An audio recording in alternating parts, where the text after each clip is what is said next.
Hello everyone, I welcome you all to the video lecture series of Signal System. Subject code is KEC 403 and here we are in lecture number 7 of unit number 4.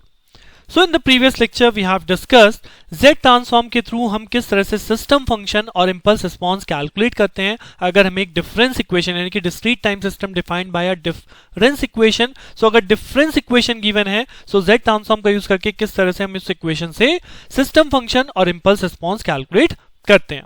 Right now in this lecture on the similar वे हम बात करने वाले हैं अगर हमें same difference equation given है एक discrete time system के लिए तो हम कैसे स्टेप रिस्पॉन्स को कैलकुलेट करेंगे. चलिए अपना लेक्चर स्टार्ट करते हैं. Step response calculation using Z transform. So step response. अब स्टेप रिस्पॉन्स क्या है? जी हां, हमने बात कर ली है कि अगर LSI सिस्टम है तो उस LSI सिस्टम में इनपुट होता है, यहां पे हमारा होता है output that is given by x of n convolution h of n. Right और हम लोग ये भी पढ़ चुके हैं कि अगर हम स्टेप रिस्पॉन्स की बात करें तो स्टेप रिस्पॉन्स कब कैलकुलेट होता है? स्टेप रिस्पॉन्स का मतलब होता है when the input xn is equal to un. In that case जो आउटपुट कैलकुलेट होता है yn वैल्यू, इसको हम बोलते हैं step response. In unit number 2 हम बेसिकली देख चुके हैं कि स्टेप रिस्पॉन्स कैसे कैलकुलेट करते हैं, चाहे वो कंटिन्यूअस टाइम सिस्टम है, डिस्क्रीट टाइम सिस्टम है. बट यहां Z ट्रांसफॉर्म की हम बात करें, Z ट्रांसफॉर्म से कैलकुलेशन बहुत सिंपल हो जाती है. कैसे? अभी हमने पढ़ा कि अगर इनपुट का Z transform x of z है तो आउटपुट की वैल्यू क्या हो जाती है? yz is equal to h of z dot x of z. अब अगर यहाँ x ऑफ n का वैल्यू हमने un रखी है तो बेसिकली x ऑफ z की वैल्यू क्या हो जाएगी? x ऑफ z की वैल्यू हो जाएगी 1/1 माइनस z इनवर्स, क्योंकि un का z ट्रांसफॉर्म क्या होता है? 1/1 minus z inverse. That means कि यहाँ पे yz की वैल्यू क्या हो गई? yz की वैल्यू हो गई h of z divided by 1 minus z inverse. Got it? तो यहाँ पे अननोन कौन बचा? hz तो बेसिकली सिस्टम से ही कैलकुलेट होता है. या अगर हम यहाँ पे बोले एक सिस्टम इक्वेशन गिवन है yn is equal to xn और yz इज इक्वल टू क्या होगा? yz is equal to x of z और x ऑफ z अगर मेरा 1/1 माइनस z इनवर्स है सो yz की वैल्यू हो गई ना 1/1 माइनस z इनवर्स. तो अगर मैं इसका इनवर्स करूंगा so what is the inverse of this? Inverse is become un. तो that means that is the value of yn.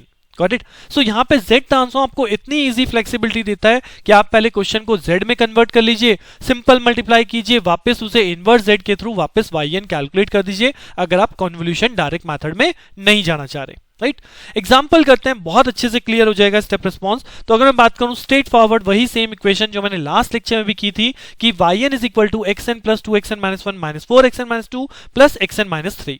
Last lecture में हमने इस इक्वेशन को देने के बाद पूछा था what is the system function. System function कैसे कैलकुलेट करते हैं? तो जब सिस्टम फंक्शन की जहां पे बात करेंगे तो अब यहाँ पे स्टेप रिस्पॉन्स है तो मुझे जरूरी नहीं है सिस्टम फंक्शन में जाना है, बट स्टेप मेरा वही है कि take the Z transform of this equation. तो जहां पे आपका हो जाएगा y of z is equal to this one become x of z, this one become 2 of z inverse x of z, this one become minus of 4 z of minus 2 x of z, then this one become plus z of minus 3 x of z. Right तो अगर मैं x of z यहां पे अब xn क्या है? अब यहां पे क्योंकि मुझे स्टेप रिस्पॉन्स कैलकुलेट करना है तो यहां पे मेरे पास कंडीशन है for step response x of n is equal to un.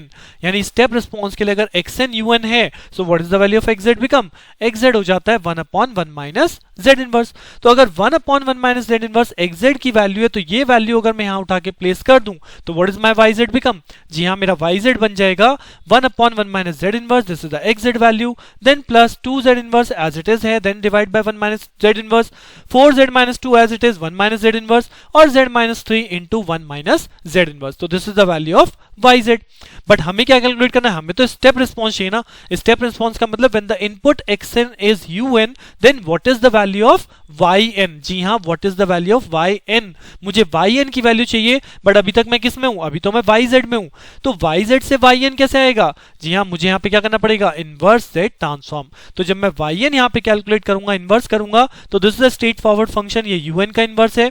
इस फंक्शन को अगर हम देखें तो 2 अपनी जगह पे कांस्टेंट है, 1 माइनस z इनवर्स un के लिए होता है बट यहाँ पे z माइनस 1 आया हुआ है तो यहाँ पे शिफ्टिंग लगी होगी that is un minus 1. Right तो ये फंक्शन बन गया प्लस 2 un माइनस 1. इस तरह से अगर इस फंक्शन का इनवर्स देखूं तो -4 यहाँ पे कांस्टेंट है और ये 1/1 माइनस z इनवर्स है तो ये un की प्रॉपर्टी है. उसके बाद ऊपर -2 है तो ये किसका फंक्शन हो गया? un माइनस 2 के लिए हो गया. और इसी तरह से same thing third one becomes the inverse of un minus 3.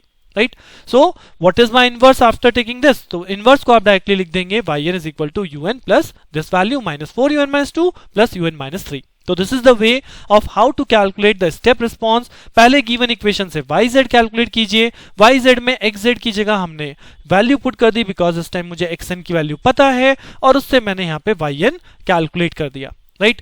If you remember the unit number 2, so basically वहां हमने डिफरेंस इक्वेशन को सॉल्व करने के लिए पढ़ा था नेचुरल रिस्पांस होता है, फोर्स रिस्पांस होता है। तो अगर आपको याद है फोर्स रिस्पांस, तो फोर्स रिस्पांस में कोई इनिशियल कंडीशन नहीं होती थी और हम क्वेश्चन को ऐसे ही बोलते थे कि इस इक्वेशन का रिस्पांस कैलकुलेट कीजिए when input is xn is equal to un, right. तो जब मैं इनपुट को पुट करने के बाद yn कैलकुलेट करता हूं तो उसी चीज को हम क्या बोलते हैं, फोर्स रिस्पांस बोलते हैं ना। तो z ट्रांसफॉर्म में जब आप देखेंगे तो यही जो आंसर हमने कैलकुलेट किया है, this is nothing but the force response, right. But क्योंकि यहां पे इनपुट xn किसके इक्वल है, un के इक्वल है, तो इसलिए मैं यहां पे इसे फोर्स रिस्पांस ना बोल के स्टेप रिस्पांस बोल रहा हूं, क्योंकि हमें स्टेप रिस्पांस के रिस्पेक्ट में पूछा गया है। बट अगर इसी क्वेश्चन को ऐसे लिख दिया जाए, this is the difference equation, calculate the response yn या calculate the force response if xn is equal to un, तब यही सेम आंसर आपके पास आने वाला है, यही सेम स्टेप लगेंगे और आपका ये yn उस केस में हम बोलेंगे force response when the input xn is equal to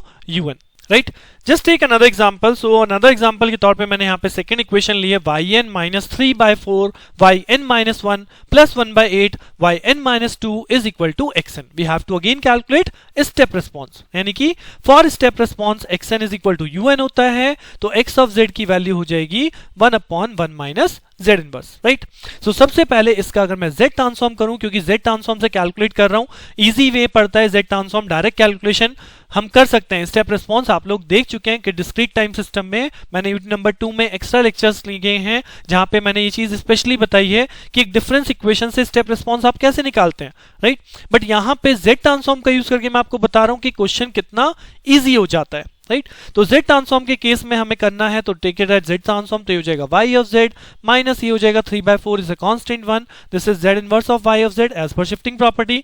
ये हमारा हो जाएगा plus 1/8 z minus 2 of y of z is equal to x of z, right. So what is the value of yz become, yz की value जो यहाँ पे बनेगी वो बनेगी x of z divided by 1 minus 3/4 z inverse plus 1/8 z minus 2, right. और अगर इस xz की वैल्यू पुट कर दूं तो xz की वैल्यू क्या है, 1 इंटू दिस फैक्टर, ये नीचे आ जाएगा, यानी 1 माइनस z इनवर्स आपका आ जाएगा यहाँ पे नीचे। तो ये xz की वैल्यू पुट कर दी। तो अल्टीमेटली जब आपने गिवन इक्वेशन में xz को मूव कर दिया, यानी xz को रिमूव करके उसकी वैल्यू पुट कर दी, तो what is the unknown factor remains in this equation, unknown factor remains is only and only yz, right. अब अगर मैं इस फंक्शन का इनवर्स z ट्रांसफॉर्म कर दूं तो मुझे क्या मिलेगा, मुझे yn मिलेगा ना। यही yn मैं क्या बोल रहा हूं, स्टेप रिस्पॉन्स। व्हाई, क्योंकि मैंने इनपुट को यूनिट स्टेप रिस्पॉन्स के इक्वल रखा है, राइट।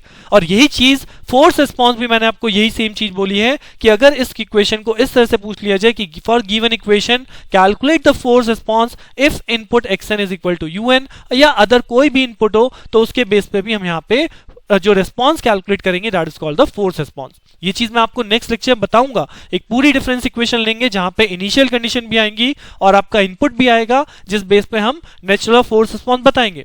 बट वे यहां पे जो है वो यही है कि गिवन इक्वेशन का z ट्रांसफॉर्म कीजिए, you will get the z transform result. अब इसका इनवर्स करूंगा तो I will get the yn, जो कि यहां पे कहलाएगा स्टेप रिस्पॉन्स, राइट। तो अब अगर मुझे इस इक्वेशन से इनवर्स लेना है तो what is the procedure, the procedure is कि हमें इस फंक्शन को करना है फैक्टराइज और इसे पॉजिटिव पावर ऑफ z में करेंगे कन्वर्ट। तो once I convert this positive power, तो ये बेसिकली z स्क्वायर तो यहां से कन्वर्ट होगा, एक z यहां से कन्वर्ट होगा, तो ऊपर बनेगा z क्यूब डिवाइडेड बाय इस फैक्टर की वैल्यू हो जाएगी, this is z square minus 3/4 of z plus 1/8 into this become z minus 1, right. तो अब अगर आप इसके फैक्टर करें, यानी 1/8 के ऐसे फैक्टर जिनका सम 3/4 है, सो दैट बिकम 1/4 एंड 1/2, तो ये 1/4 और 1/2 इसके फैक्टर हो जाएंगे। तो अगर इसे फैक्टर फॉर्म में लिख लें तो व्हाट इज माय रिजल्ट, तो my result become yz is equal to z cube divide by z minus 1 z minus half and z minus 1/4।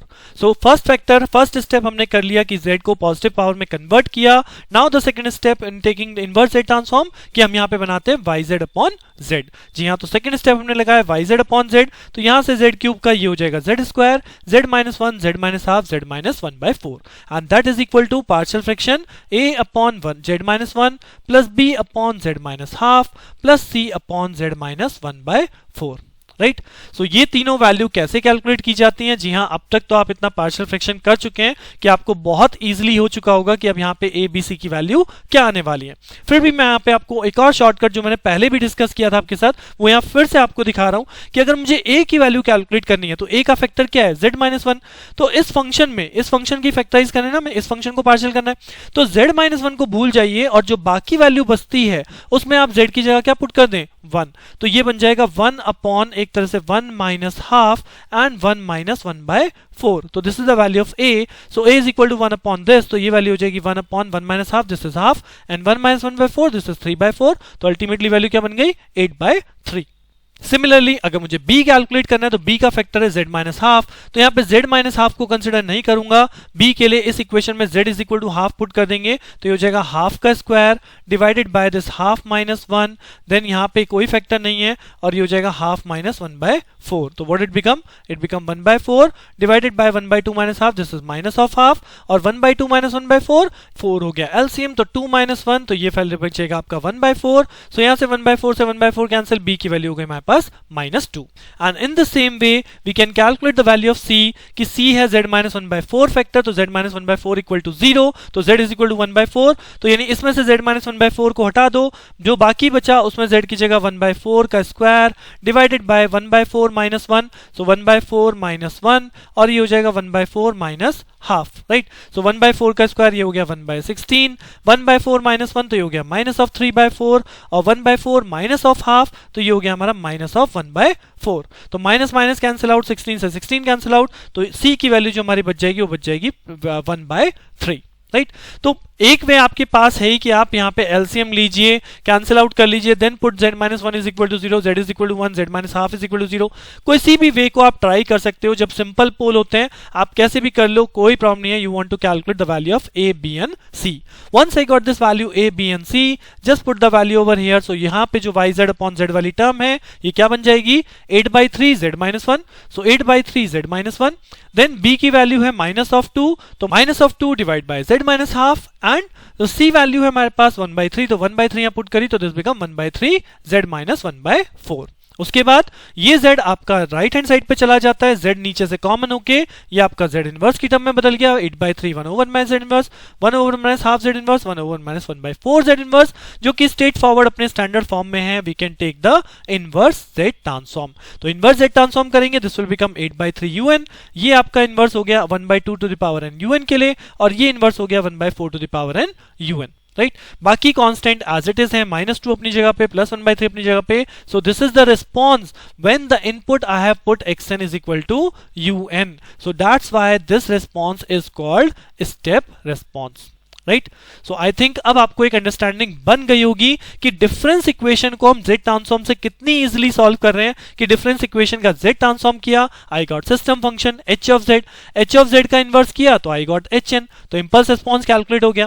अगर वही डिफरेंस इक्वेशन देखे मुझसे स्टेप रिस्पॉन्स पूछ रहा है तो मैं xn की जगह un पुट कर रहा हूं, राइट। उसके बाद yn कैलकुलेट कर रहा हूं, so I get step response, right. So impulse response हो गया, स्टेप रिस्पॉन्स हो गया। अब इसके बाद जो मैं लेक्चर में बात करूंगा that is the natural response and force response, right. एक डिफरेंस इक्वेशन लेके स्टार्ट करेंगे जहां पे हम डिफरेंस इक्वेशन का सॉल्यूशन करेंगे using z transform. Same solution आएगा चाहे आप सेकंड जो यूनिट में जो हमने प्रॉब्लम्स लिए हैं आप उनको भी यहाँ पे ट्राई कर सकते हैं, आपको सेम रिजल्ट मिलेगा जो z ट्रांसफॉर्म से करा है और वहां हमने डायरेक्ट मेथड से किया था। तो बने रहिए मेरे साथ, मिलते हैं नेक्स्ट लेक्चर में। Thank you.